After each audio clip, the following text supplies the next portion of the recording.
В южных странах, да, Европы, тоже курортные страны, такие как Греция, Италия, сейчас задыхаются от пожаров.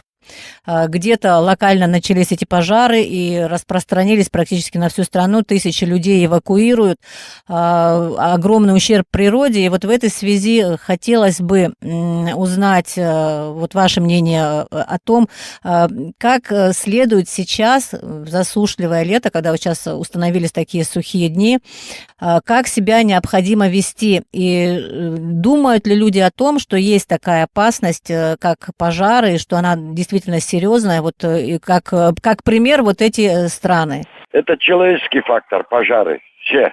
Сегодня вот я по 500-миссерскому заповеднику, если говорить, потом можно это сравнить, это в масштабе везде так. Понимаете, не местные жители, не все, правда, особенно отдыхающие, понимаете, не умеют себя вести. У меня, график лесной охраны ежедневно 1-2 человека по всей роще, потому что самое опасное у меня это роща Пицунская, сосновая роща. Потому что это мы как на пороховой бочке, хвоя это как порох. Но, знаете, вот иной раз помогают нам сотрудники милиции, гаишники.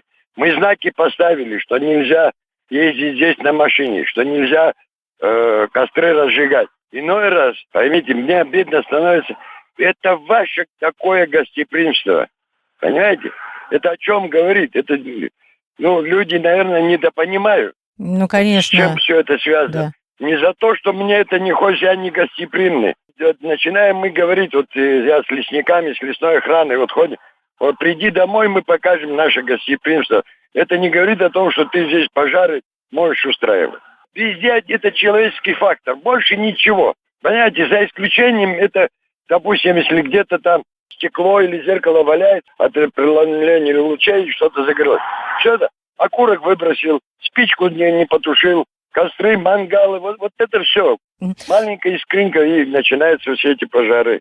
Борис Дорофеевич, вот если, не дай бог, да, вдруг вспыхнет пожар вот в том месте, или какое-то возгорание, да, в том месте, где хвоя и так далее, чем это чревато, да, к чему может это привести? Какие вот сценарии развития? Не дай бог, я и думать не хочу, потому что от Пицунды ничего не останется. Сегодня, завтра, говорят, сильная жара, это не дай бог. Все постройки вблизи заповедника или по буферной зоне, там ничего не останется. Потому что низовой пожар, ладно, еще куда-то, но если это на хвое, может верховой пойти пожар. А это уже вообще нашими силами мы ничего не сможем сделать. То есть это угроза не только природе, но и человеческим жилью, да, там и постройкам и так далее. Вы знаете, все вот эти отели, гостевые дома деревянные строят. Вот у меня, буферная зона, она там 50 метров. 50 метров от границы построил человек заповедника. Что не перекинет пожар на дерево, а дерево тем более быстро. И тем более, если ветерок небольшой. Поэтому, да, сейчас лето, сезон, люди выезжают на природе, пикники различные проводят. Но невозможно же в каждом месте как-то поставить там инспектора, везде повесить знаки, установить знаки и так далее, да? Что требуется от людей? Вы могли бы объяснить, стоит ли вообще сейчас проводить пикники вот в таких местах, о которых вы говорите, там, где хвоя и так далее, да, где засушливо очень. И что они могут предпринять для того, чтобы не допустить пожара, возгорания, который может привести к таким крупномасштабным, скажем так, катастрофам? Самосознание человека должно быть, с чем это грозит, что может произойти. Так вот, как вы говорите, конечно, всех ты не остановишь, на каждого не поставишь. Но зная о том, что сегодня, вот особенно в хвойных насаждениях, и не дай бог, там, где лиственный, там уже и травяной покров другой, там третий, четвертый, но пока еще, слава богу, папоротник тоже еще не высох, понимаете?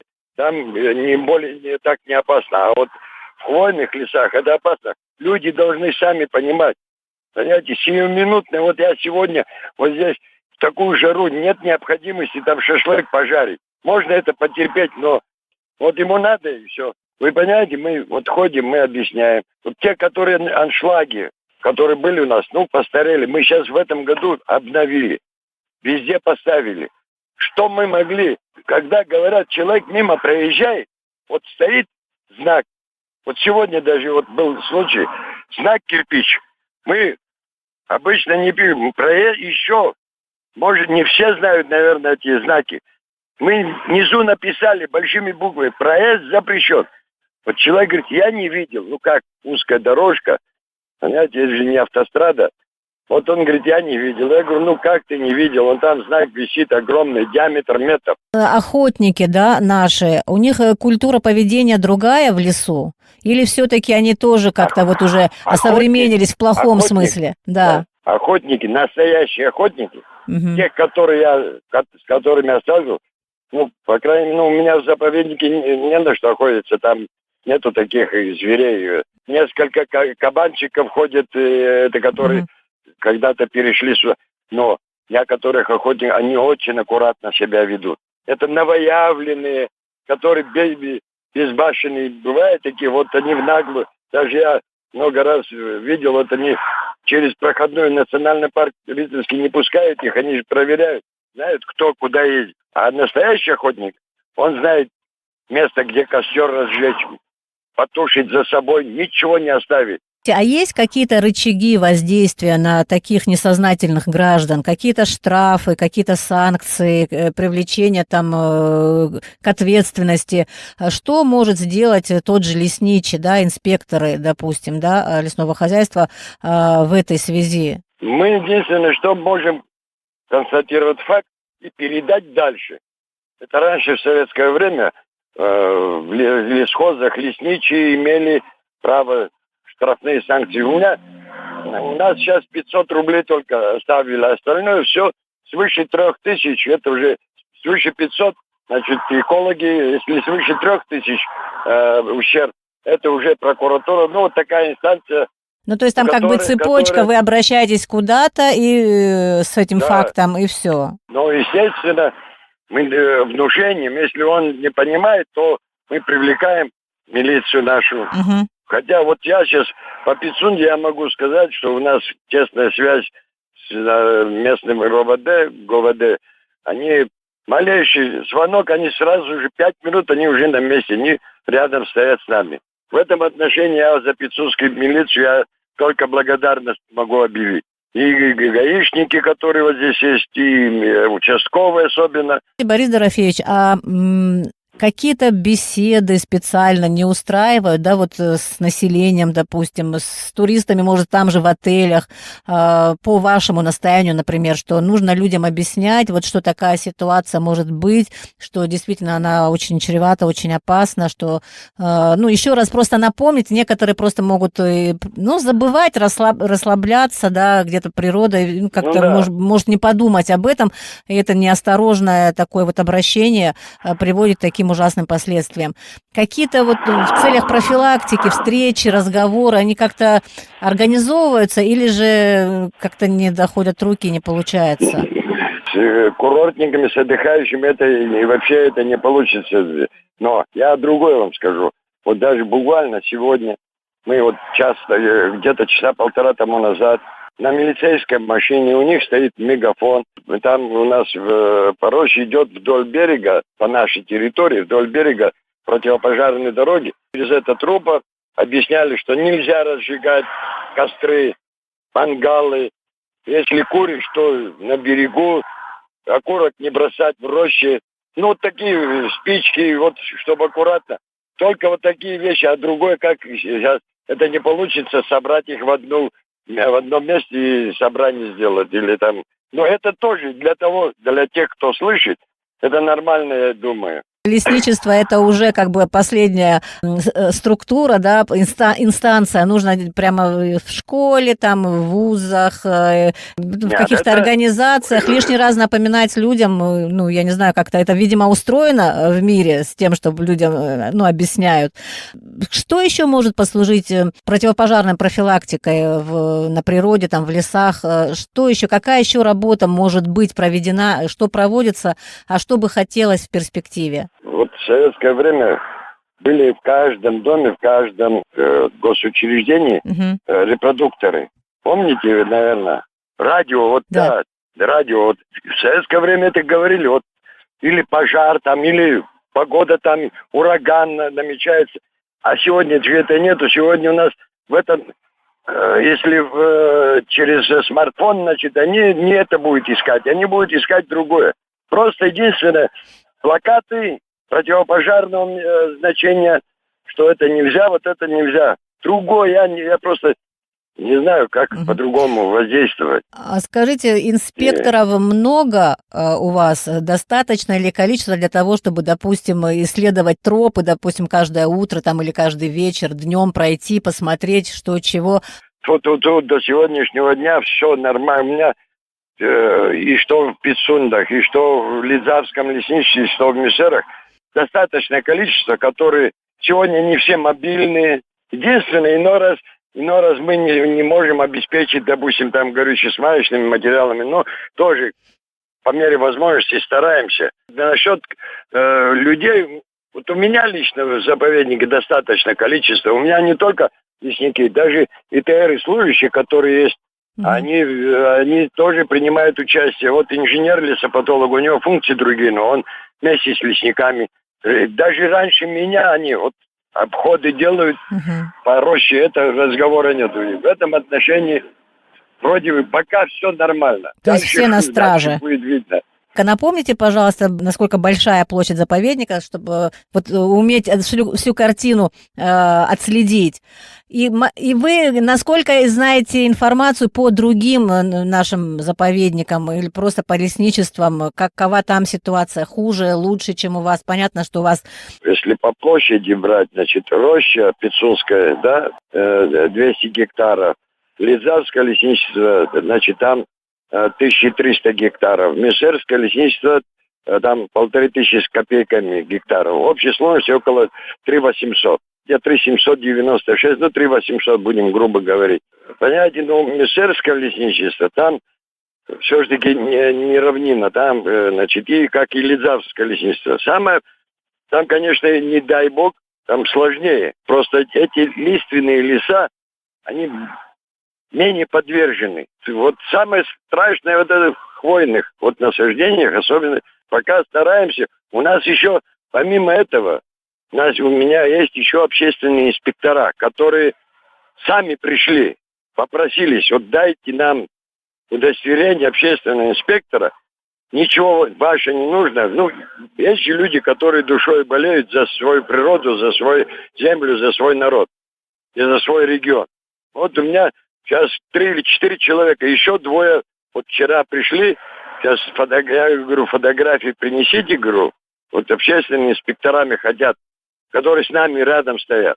Это Понятно. тоже подспорье. А как вот в других все-таки лесничествах, как вы оцениваете, там есть такие возможности по отслеживанию? Ведь пожар может быть и везде возникнуть. Ну, я имею в виду... Везде, да. Я имею в виду вот особенно опасные места, там, допустим, не лиственные, а тоже хвойные.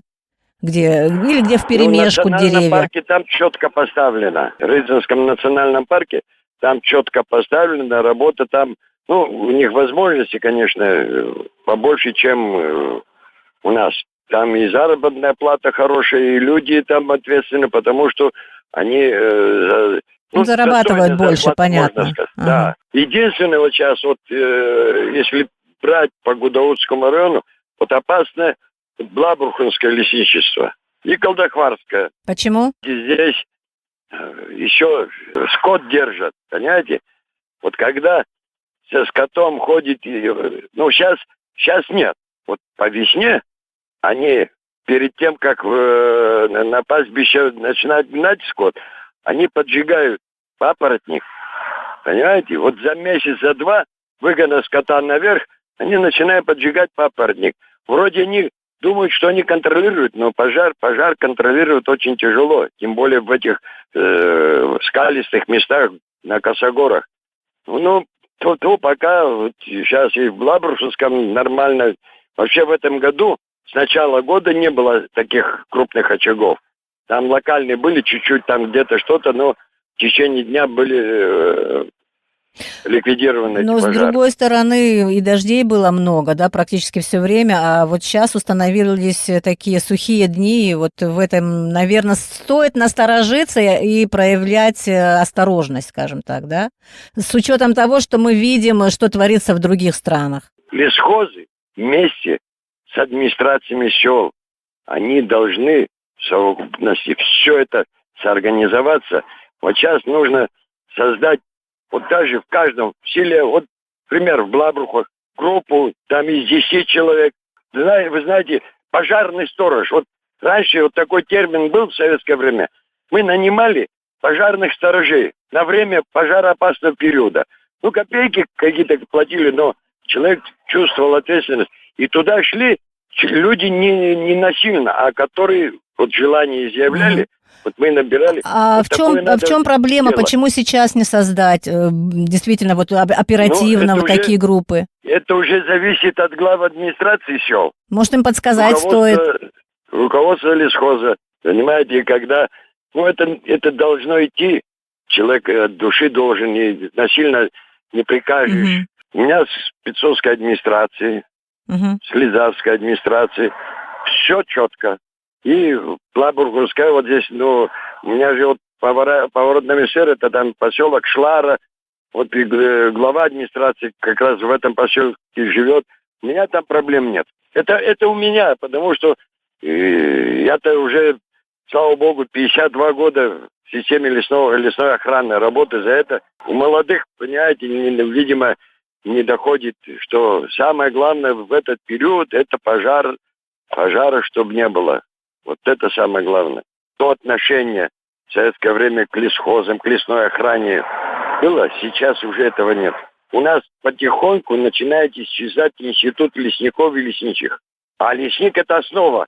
Не с директора начинается лесхоз, а с лесника. Низшее звено, непосредственный охранник. Вот с него надо. А у нас мы обезличили как-то после войны, и труд их мы не оцениваем. С другой стороны, вот 4-5 тысяч получает лесник. У нас, значит, я не знаю, прожиточный минимум, я как-то слышал, уже где-то 11 тысяч. Но у меня лесник получает 4 тысячи, значит, он сколько, 10 дней хлеб может покушать, а 20 дней он должен что делать? Я надеюсь, что вот этот наш разговор и вот то, что мы акцентировали внимание на этой проблеме, как-то люди услышат и тоже будут задумываться, задумываться и не допустят в своем поведении каких-то неправильных поступков, которые могли бы привести к плохим последствиям. Спасибо вам большое за интервью. Вы слушаете